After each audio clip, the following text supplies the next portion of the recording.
ശ്രദ്ധിച്ചു കേൾക്കുമല്ലോ. വിസ്മയിപ്പിച്ച വിരുന്നു സൽക്കാരം. ഇതാണ് എൻ്റെ കഥയുടെ പേര്. വിശപ്പ്, കൊടും വിശപ്പ്, അതിശക്തമായ വിശപ്പ് സഹിച്ച് യുദ്ധമുഖത്തവർ കിടങ്ങു കയറുകയാണ്. ഈ രംഗം കണ്ട് ജാബിർ റളിയല്ലാഹു അൻഹു ഒട്ടും സഹിച്ചില്ല. ജാബിർ റളിയല്ലാഹു അൻഹു എന്തു ചെയ്യുന്നു കൂട്ടുകാരെ? വേഗം ഒരാട്ടുംകുട്ടിയെയും അല്പം ഗോതമ്പ് മാവും സംഘടിപ്പിച്ച് തൻ്റെ വീട്ടിലേക്ക് മടങ്ങി.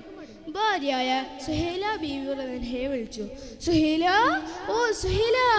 പരിഭ്രമത്തോടെയുള്ള വിളി കേട്ട് വേഗം ഭർത്താവിന്റെ മുന്നിൽ നിന്നു. മുത്തുനബി സല്ലല്ലാഹു അലൈഹി വസല്ലമക്ക് വിശക്കുന്നു, നീ വേഗം ഉണ്ടാക്ക്. ജാബിർ റളിയല്ലാഹു അൻഹു കത്തി മൂർച്ചയാക്കി ആടിനർത്തു.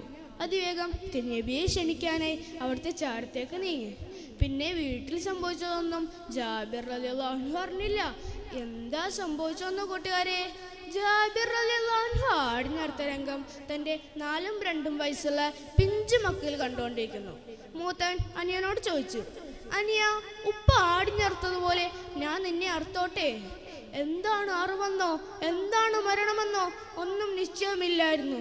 കുഞ്ഞു മക്കളാണല്ലോ അവർ. അങ്ങനെ ജാബിർ റളിയല്ലാഹു അൻഹു ആടിനർത്തതുപോലെ മൂത്ത മകൻ ഇളയ മകനെ വളർത്തിക്കെടുത്തി അറുക്കുകയാണ്. സുബ്ഹാനല്ലാഹ്! തൻ്റെ പിഞ്ചു കഴുത്തിൽ നിന്ന് നക്ഷത്രപ്പൂക്കൾ പോലെ രക്തം ചാലിട്ടൊഴുകി. പേശികൾ വലിഞ്ഞു മുറുകി അടയാൻ പോകുന്ന കണ്ണുള്ളിക്കകെ ദയനീയമായി നോക്കി. എന്തു ചെയ്യണമെന്നറിയാതെ മൂത്തവൻ തിടുക്കത്തിൽ നിന്ന് അവിടം വിട്ടോടുന്നു. ഓടുന്നതിൽ മറ്റൊന്നും കൂടി സംഭവിച്ചു. കത്തിയുടെ മുകളിലേക്ക് തെന്നി വീണു. ഇന്നാലില്ലാഹ്! ജ്യേഷ്ഠനും ഈ ലോകത്തോട് വിട പറയുകയാണ്. മരണത്തിന്റെ ഇരുൾ നിറഞ്ഞ പാതയിലേക്ക് ഒരു വീട്ടിലെ 2 മക്കൾ, അതും ഒരേ സമയം. താങ്ങാൻ കഴിയുമോ ഇത്? സുഹൈല ബീവി റളിയല്ലാഹു അൻഹ, സ്നേഹനിധിയായ ഉമ്മ എങ്ങനെ താങ്ങും? ഇല്ല, ലോകത്തൊരുമ്മക്കും ഇത് താങ്ങാൻ കഴിയില്ല. അങ്ങനെ ജാബിർ റളിയല്ലാഹു അൻഹുവിന്റെ ക്ഷണം സ്വീകരിച്ച് മുത്തുനബി സല്ലല്ലാഹു അലൈഹി വസല്ലമ തങ്ങളും സഹാബത്തും ജാബിർ റളിയല്ലാഹു അൻഹുവിന്റെ വീട്ടിലെത്തി. സുഹൈല ബീവി റളിയല്ലാഹു അൻഹ ആകെ ബേജാറായി. കടൽ പോലെ പ്രസിദ്ധമായിരുന്നു സുഹൈല ബീവിയുടെ മനസ്സ്.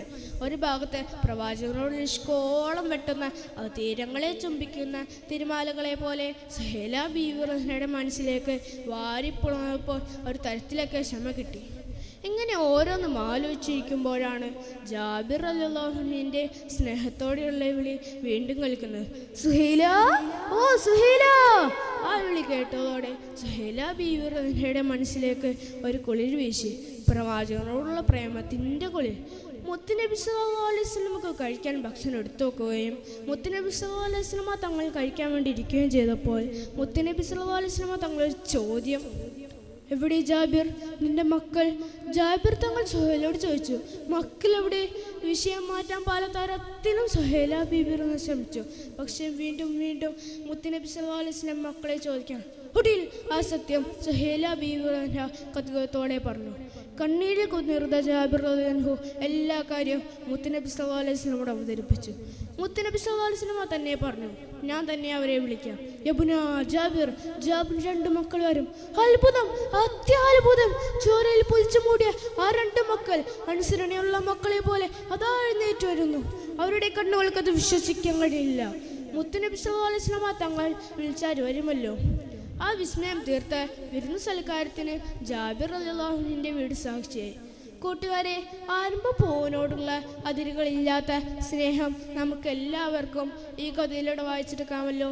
അല്ലാഹു സുബ്ഹാനഹു വ തആല സുഹൈല ബീവി റളിയല്ലാഹു അൻഹയുടെ ഈമാൻ നമുക്കെല്ലാവർക്കും നൽകുമാറാവട്ടെ. അസ്സലാമു അലൈക്കും വറഹ്മത്തുള്ളാഹി തആല വബറകാതുഹു.